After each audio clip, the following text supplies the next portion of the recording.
You can give a call to Bob Pollock, ask him your questions about lawns and gardens and such at 479-1160. Mr. Pollock brought to you by Marcus & Mack, a law firm representing injured people. And let's say good morning. Hi. Good morning. How are you? I'm good. How are you? Wonderful. I had a question somebody asked me today about bees. We're very, very concerned about bees in the last several years, and the question they asked was, can we tell this early in the season if the bee colony is strong enough to get the work done, basically, with all the pollination they have to do? It's what we hired them for, after all. Yes, it is. Fortunately, you don't even have to hire them. They usually have a pretty good sense about doing that on their own.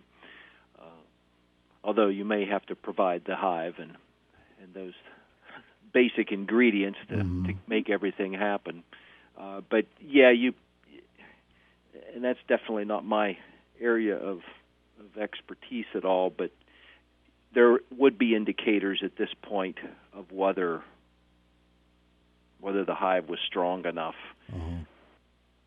Definitely. And you haven't heard that it's not, I guess, would be a... Well, that varies all over the place. Yeah. Because there's people that have strong hives and others that don't. Okay. So it depends on the individual hive and the strength of that colony and how they came through winter. There's people that get the queens, and they bring those in and start a new hive. So there's a lot of mix in there. So it really comes down to the individual hive and how it's doing and how it's been cared for. Okay. Well, we didn't give them a hard winter to recover from, so maybe that's a good sign. We have a caller this morning. Good morning. Do you have a question for Bob? I do. Good morning, gentlemen. Good morning. I have a question about planting some trees. My husband and I just recently pulled out some dead trees. We're looking to put something up that's going to grow rather quickly. It will be along kind of a busy road area, so there's going to be some wind involved. But is this a good time of year to plant, or have we missed our planting opportunity? I'm thinking like a pine tree, like a white pine, something like that. What are your thoughts, Bob? So with the way we can purchase plants these days, a lot of material is potted. Anything that was dug and ball and burlapped is already, been dug at the right time, either last fall or this spring. So it's at the garden centers, ready to go. I think the earlier we plant, usually the better take we get, the less extra care we have to provide. So we're moving into June now with, of course, longer days, warmer temperatures, and actually for the last 30 days we're a little behind normal on the amount of rainfall by about an inch that we should receive. So as we move into the summer months, we have to pay more attention to plants that we plant during the summer. When we plant them early in the spring, in some cases they may still be dormant. They haven't leafed out yet. There's usually more moisture in the ground. So that gives us a buffer there that those plants can kind of start to grow roots and gradually work their way into spring and then into summer and be established a little bit. So the point is the best time is usually spring or fall. However, because we can buy these plants that are already ball and burlapped or in containers, we can plant all growing season. And then the key is to follow up with those plants and make sure they get watered when they need it, because the root ball and the soil ball can dry out very quickly during the summer months. So even when the surrounding soil that we haven't worked up can have some moisture in it, right around that plant and the soil ball where the roots are, that can dry out very quickly. So we have to pay attention. As far as something that would grow quickly, what might be some suggestions, like a white pine or a hemlock? Yeah. So you have to look at your situation. If you're trying to provide a screen So usually that involves putting up selecting some evergreen plants that will have foliage all year around versus a deciduous tree or shrub that will you'll have the branches there over the winter, but it's not as much of a screening plant. And if it's trying to be a windbreak as well, then usually the evergreens are going to work better for that situation. There's usually a trade-off on how fast things grow. So the fastest growing plants aren't necessarily the longest lived or strongest wooded plants either. We're usually better off selecting something for the longer term. Yes, it may grow a little slower, but it's going to last longer and perform better than something that really, really grows fast and is weak-wooded or soft-wooded. So any of the, and then you got to look at, well, how much care do I want to give it? So if we're going with white pine, most of those can get very large, 50, 60, 70, 80 feet tall over time. So if you're going to be willing to prune them, so you plant them when they're smaller, and of course with the evergreens we can get them as seedlings, or we can get them as potted plants or ball and burlap plants that are larger, and so that can speed up that process of filling in. The other way we can get a screen faster or a border faster is to plant more plants. So you plant them tighter together, knowing that as they grow, you'll remove every other one eventually so that the others have more room to grow and fill in, especially with plants that get larger. The other thing we need to consider around here is wildlife.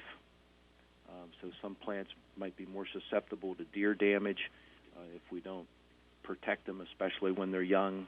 Some of the arborvitae are examples of that, where the deer can come in and chew the bottoms all off, and of course that's the height up to the height where the screening would have been provided. What about selecting those cultivars really can be helpful there. What about the insects or disease, whatever it is, that has affected so many of the evergreens around Indiana County, Bob? Yeah, and that goes by species. And depending on how much room you have and how much size and whether you're willing to shear them on an annual basis. Hemlocks, we've got a couple insects that have been attacking them, although those are controllable. And, of course, hemlock's one that you can really control the size and keep that in a manageable state over time. It becomes a little more challenging with pine and spruce to do that because of the natural size that they will grow to. So it's just more diligence on your part to keep them small along the way. And white pine, Norway spruce are pretty resilient and affected by very few things. White pine weevil, of course, on white pine is the most common thing that'll take the top out, but you can train a new branch up to replace that. And if you're managing it as a hedge, that's of limited issue. The Colorado spruce, on the other hand, have been kind of plagued in recent years with several different needlecast diseases that have caused a lot of them to die over a period of years. And so that's one we have to be careful with if we're willing to maintain it and maybe treat it when the first sign of those needlecasts start to appear. Then we can prevent that and manage them. Any other things from our caller this morning? Anything else you need? I don't believe so. I think we're going to try to do our best and choose something, and we are willing to take care of it. But planting more than we need, that's a great idea. I had not thought of that, so we'll probably try that too. Yeah. So think about what size you want this to be, whether it needs to be a 12-month-a-year screening plant, or is it just for the summer months? So And if it's just for periods of time during the year, then that can open up more options for plant material. And of course, this is definitely year-round coverage. We need year-round coverage for sure. Yeah, so that kind of pushes us more into an evergreen plant, and then just kind of defining how high you want this, and that can help with picking plants as well. You can even group plants together. We typically do rows of plants, and so if you want to do a row, you can do a double row. Another way to gain some depth, if you have the room, is to plant at the spacing that'll fill in, and then go back behind that and fill in between the gaps in a row behind with the second row. Oh, yeah. Set them up like a checkerboard. Yeah, so checkerboard. That gives you depth, but it also fills in the gaps and allows those plants to put on a little bit more growth and maintain easier versus that single row. All right, very good. Thank you for calling. Thank you. Great. Thanks, gentlemen. Have a great weekend. You too. All right, you too. Bye-bye. Bye. The other thing we can do with those kind of situations is to group plants. So you can do groupings of 3 or 5 or 7 odd numbers, and kind of group those and essentially do a planting bed in a way, so that you could mix in a little bit of evergreen and deciduous plant material, because there's a ton of different shrubs that'll get, if you only want a screening 6 or 8 foot tall, there's a number of different shrubs that fit that category and that height, including evergreen material. But you can mix those in together as well. Hey, we only have a minute left, and I wanted to ask you this because we're going to get hot this week. We're going to have temperatures in the 90s. You were just talking about transplanting trees, anything that we're moving around the yard, transplanting here or there, flowers, whatever it happens to be. Special care, or should we just wait until it cools off a little bit before we put something in the ground? Well, you can still put it in the ground. It just comes back to making sure that you check it every day to make sure, and feel down in the ground right around the base of the plant. Because our potting soils that are used for containerized material, whether they're smaller flowers that you've just planted out within the last couple of weeks, it takes time for those roots to grow out into the existing soil. So you gotta really kind of watch that and monitor it, and stick your finger down in the ground. Is it dry or is it damp?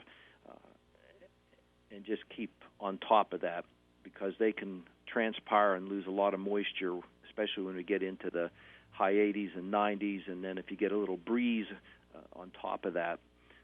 So anything that's been even planted this spring, and even if it's mulched, that soil ball can still dry out faster, because that's where all the roots are until they have time to branch out and grow out into the existing soil to be able to tap into that moisture. All right. Hey, we got to go. All right. Thank you, sir.